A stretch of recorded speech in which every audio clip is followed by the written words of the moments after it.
Halo, aku Teh Mani Hatiku Semangat Dani dari NPM 225506104 dari PSDIC, dari kelas UXA, dan sekarang kita akan membahas bersama tentang design approach. Tepatnya itu adalah pendekatan desain dalam suatu pengembangan aplikasi, terkhusus pada UI UX-nya. Nah, sebelumnya, kita ini kan semakin berkembangnya teknologi itu tentu kita semakin banyak menggunakan aplikasi nih, baik yang dalam bentuk web maupun mobile, dan pendekatan itu sangat diperlukan dalam pengembangan aplikasi, karena dengan pendekatan ini kita bisa mengetahui nih, apa sih step by step yang dilakukan, apa sih yang harus dilakukan dalam setiap step itu.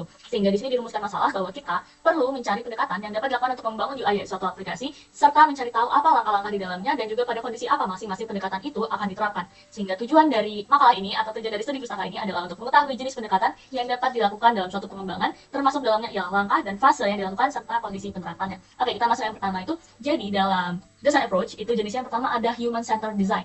Human centered design ini adalah desain yang mengutamakan atau memfokuskan itu pada human. Nanti akan ditemukan kemudian itu adalah user centered design. Ada perbedaannya antara human dan user. Human itu dia mengambil target secara general, manusia secara general, dan tidak dispesifikkan banget gitu, nggak spesifik langsung.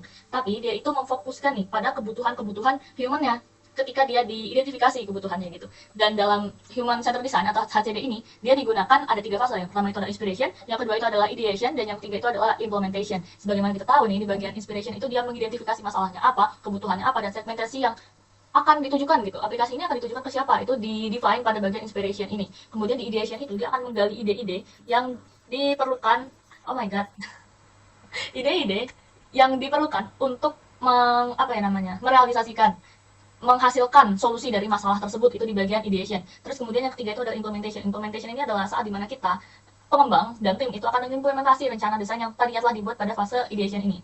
Berikutnya itu adalah user centered design. Di sini ada perbedaannya antara user centered design dan juga human centered design. Ini sebenarnya sama-sama based on pengguna, tapi HCD itu kan mengangkat permasalahan dari manusia yang secara umum ya. Tapi kalau user centered design itu dia mengangkat masalah dari usernya, jadi secara spesifik, secara terkhusus itu langsung ke usernya, user centered design begitu. Dan ini ditemukan oleh Don Norman. Dia juga bersifatnya iteratif ya. Jadi dia itu non linear, dia bisa kembali lagi ketika sudah sampai ke fase yang akhir misalnya, tapi ditemukan ada suatu blocker, bukan blocker sih, ditemukan ada suatu something masalah apa gitu. Nah, ini kita bisa kembali lagi, entah kita bisa ke specify user requirement-nya kembali, atau kita bisa langsung aja ke design solution-nya itu aja diubah dan di-evaluate lagi begitu contohnya.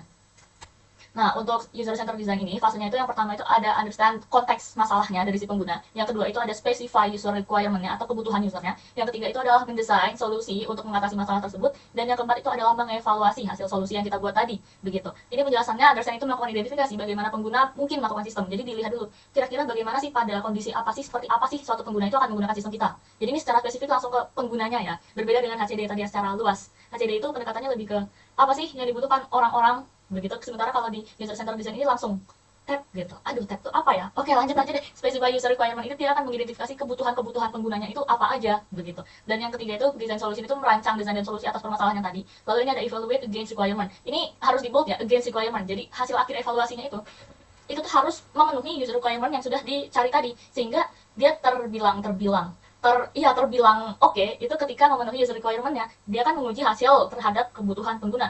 Jadi patokan utamanya itu adalah user requirement yang awal itu. Dia tidak dikatakan berhasil bila tidak memenuhi user requirement-nya.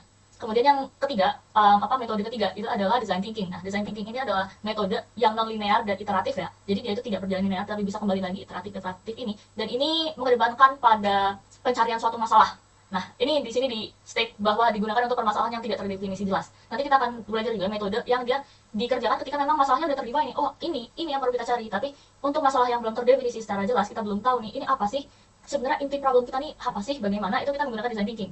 Nah, di sini yang paling di bold itu adalah sebenarnya dari design thinking itu adalah empathize-nya. Bagaimana kita itu merasakan menjadi pengguna atau merasakan menggunakan sepatu orang gitu untuk mencoba melihat masalahnya itu apa sebenarnya. Jadi bukan kita berasumsi, tapi benar-benar merasakan bagaimana. Dan tahapnya itu ada empathize, divide, ideate, prototype, sama test. Di bagian empathize ini dia seperti yang lain juga, dia mengidentifikasi masalah. Bisa dilakukan dengan user research. Nah, pada tahap ini, asumsi itu harus dikesampingkan. Dan kita harus melihat masalah dan merasakan apa yang dirasakan user sebenarnya. Gitu. Kemudian yang kedua itu adalah divine. Divine itu mengumpulkan informasi dan menganalisis hasil observasi pada tahap empathize tadi. Nah, ini juga melingkupi problem statement dan pembuatan user persona. Terus kemudian ada ideate. Ideate itu adalah membuat ide dan solusi terhadap permasalahan yang sudah ditemukan tadi pada tahap emphasize, pada tahap define itu. Ini biasanya bisa dengan brainstorming, dan brainstorming ini ada banyak ya. Ada crazy eight, ada how might we, dan lain sebagainya. Kemudian ada prototype. Prototype ini melakukan eksperimen rancangan, eksperimen purwarupa atau prototyping, membuat purwarupa dari design system. Ini mengedepankan sebenarnya bagaimana interaksi antara si pengguna itu dengan si sistemnya. Jadi bagaimana alurnya dan segala macam itu ada di prototyping ini. Ini untuk mengidentifikasi solusi terbaik dari tiap masalah. Jadi dari tahap ideate yang solusinya mungkin ada banyak tadi, mungkin untuk satu masalah itu solusinya ada A, B, C, D gitu. Masing-masing itu dibuat prototype dan kita bisa melihat nih, oh ternyata alur yang seperti ini lebih bagus, oh ternyata yang ini lebih baik, oh ternyata solusi ini lebih cocok untuk diterapkan. Itu dipilih dari situ. Kemudian ini ada testing. Ini memastikan solusi yang dibuat itu tepat menyelesaikan masalah yang ada. Jadi bukan membuat solusi untuk masalah yang tidak jelas, tapi benar-benar mencari masalahnya itu apa, mendefine dulu dengan emphasize tadi, kemudian di-define masalahnya apa, dan kita membuat solusinya gitu. Ini adalah gambar dari prosesnya. Jadi dari emphasize, define, ideate, prototype, lalu ada testing. Kemudian yang ketiga itu adalah agile development. Agile development ini seperti namanya agile, yaitu jelas iteratif. Tapi apa sih bedanya agile sama yang tadi nih? Kalau dilihat kan design thinking itu juga iteratif ya. Apa bedanya agile development dengan si design thinking? Jadi kalau design thinking tadi lebih ke apa yang namanya feeling, lebih ke empatinya kepada user gitu. Kalau agile ini dia fokus pada ke strukturnya. Jadi dia lebih ke struktural. Kalau tadi si design thinking itu kan lebih ke personal, ini lebih ke struktural. Nah, dia tuh punya berbagai framework atau kerangka kerja. Dia itu ada Kanban, ada Scrumban gitu. Nah, agile ini akan kita gunakan nanti ketika masalah itu udah terdefine nih, udah ada. Nah, kita perlu menyusun langkah-langkah yang dilakukan untuk menyelesaikan si masalah tadi. Kita bisa menggunakan agile. Jadi ini intinya adalah dia iteratif di bagian agile ini. Terus langkah-langkahnya itu yang pertama di discovery, ada define, ada design, dan deliver. Jadi pada tahap discovery, jelas dia akan menemukan masalahnya itu, masalah yang tadi itu kemudian di define, lalu dibuat design solusinya, dan juga di deliver atau dibuat gitu. Apa sih hasil desainnya tadi di deliver gitu? Bingung nggak? Iya, kayak digituin. Kemudian di sini ada role-nya, ada banyak role-nya. Yang pertama itu ada team lead atau ada scrum master-nya. Nah, ketua tim ini dia akan mengordinasikan tugas dan make sure proses scrum-nya ini berjalan baik. Ini kalau pakai scrum ya, pokoknya dia akan bertanggung jawab atas keseluruhan proyeknya itu di bagian tim lead dan atau scrum master. Ini juga termasuk pada nantinya penyusunan jadwal atau memimpin rapat-rapat meeting gitu, stand up-nya gitu. Itu masuk ke job desk-nya tim lead atau si scrum master. Kemudian ada product owner. Product owner ini dia di sisi bisnisnya, dari sisi bisnisnya dia itu merepresent klien. Jadi apa sih interest kliennya itu dia yang kira-kira melihat gitu. Dan dia yang akan nanti memberi masukan mungkin dari alur bisnis dan lainnya itu si product owner ini. Kemudian ini adalah member ini adalah anggota tim dan ini bisa dari berbagai divisi ya. Jadi anggota timnya ini mungkin dari tim product, dari tim developer pun nanti ada subdivisinya itu ada front end, ada back end-nya, front end pun ada mungkin mobile sama web dan lain-lain. Itu termasuk dalam member. Dan juga yang terakhir itu ada stakeholder. Stakeholder ini adalah pemegang keputusan lah. Itu tuh sebenarnya biasanya ditujukan pada orang-orang yang siapa sih yang meminta, siapa sih yang menginginkan produk ini, siapa sih yang memiliki produk ini gitu. Dan mereka itu nantinya akan memberikan feedback dan masukan bagi produk. Nah, terus yang terakhir itu adalah design sprint. Design sprint ini pada rujukan ke-8 nanti aku buka juga. Itu tuh adalah versi terstruktur dari design thinking. Tapi dia kunci utamanya adalah melakukan semua tahap itu dalam satu sprint yang sama. Jadi sprint ini apa sih? Sprint itu adalah periode atau waktu untuk menghasilkan deliverable atau menghasilkan hasilnya, untuk membuat hasilnya itu dalam waktu tertentu, dan biasanya itu dalam 5 hari atau 1 minggu, 5 hari kerja gitu kan. Nah, di ini dia itu dikembangkan oleh Google Ventures dan prosesnya itu selama 5 hari. Ini proses pertama adalah understand, lalu di hari kedua itu ada sketching, yang di hari ketiga itu designing, yang keempat itu prototyping, dan yang kelima itu validate. Biasanya di validate ini juga nanti dilakukan user testing gitu, UT. Nah, ini di design sprint ini fasenya tadi seperti dibilang pertama, hari pertama itu adalah mapping masalah dan pemilihan fokus utama. Jadi dari setiap sprint ini nanti ada goalnya apa? Sprint ini goalnya melakukan bla bla bla bla. Maka di hari pertama itu akan direncanakan dalam satu sprint ini akan melakukan apa saja untuk mencapai goal tadi. Di sini ini namanya mapping masalah ya. Yang kedua itu sketching solusi. Di hari kedua itu akan dilihat nih, oh kita akan membuat solusinya itu untuk masalah ini kita akan melakukan begini.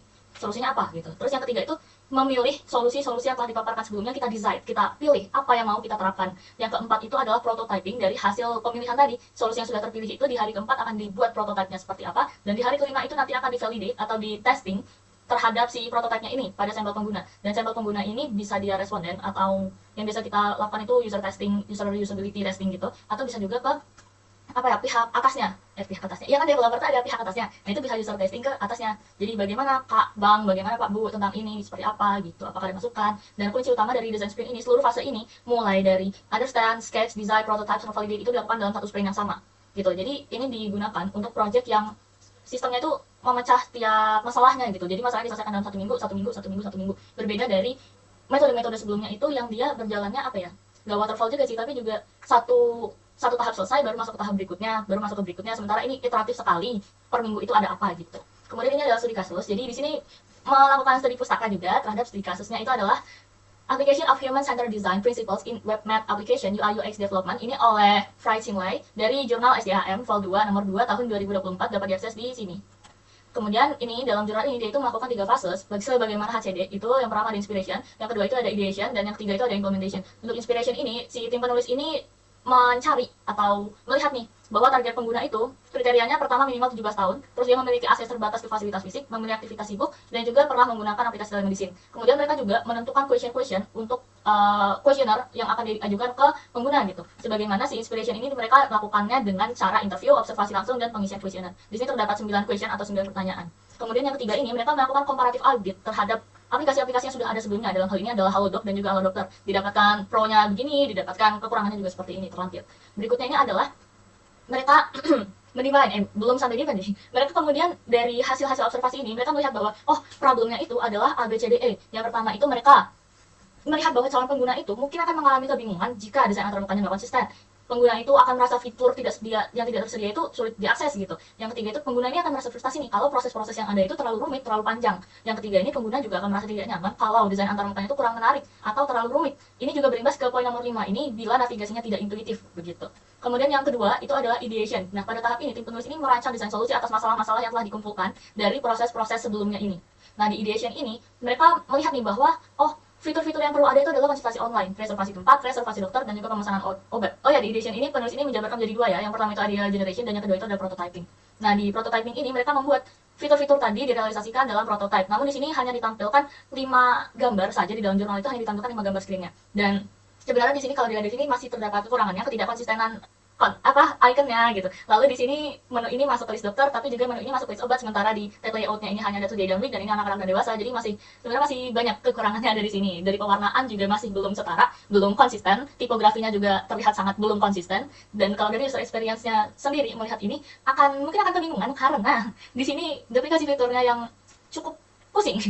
Kemudian di sini di bagian implementation, tim penulis ini melakukan implementasi dan juga testing terhadap prototipe yang sebelumnya sudah dibuat dan didapatkan hasil berupa problemnya itu yang pertama, tampilan pada halaman utama ini kurang menarik. Lokasinya itu ada halaman utama, terus bentuk kwitansi tidak dijelaskan lagi perinciannya pada halaman kwitansi atau invoice atau faktur. Terus ini desain icon bottom bar menu yang kurang menarik. Nah, sebagaimana kita lihat di sini, ini masih ukurannya belum sama, bentuk-bentuknya juga masih belum konsisten dan sebagainya.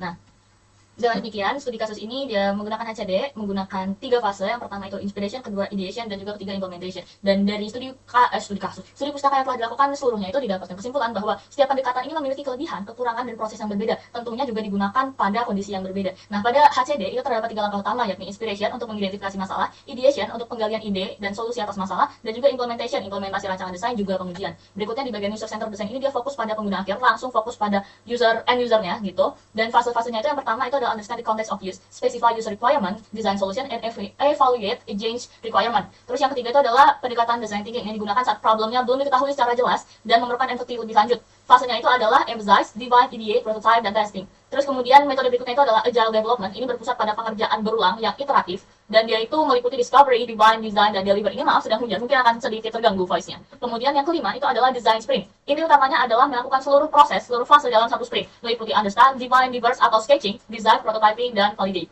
Ya, mungkin sekian yang dapat saya sampaikan terkait dengan design approach pengembangan aplikasi, terkhususnya pada bidang UI UX. Terima kasih.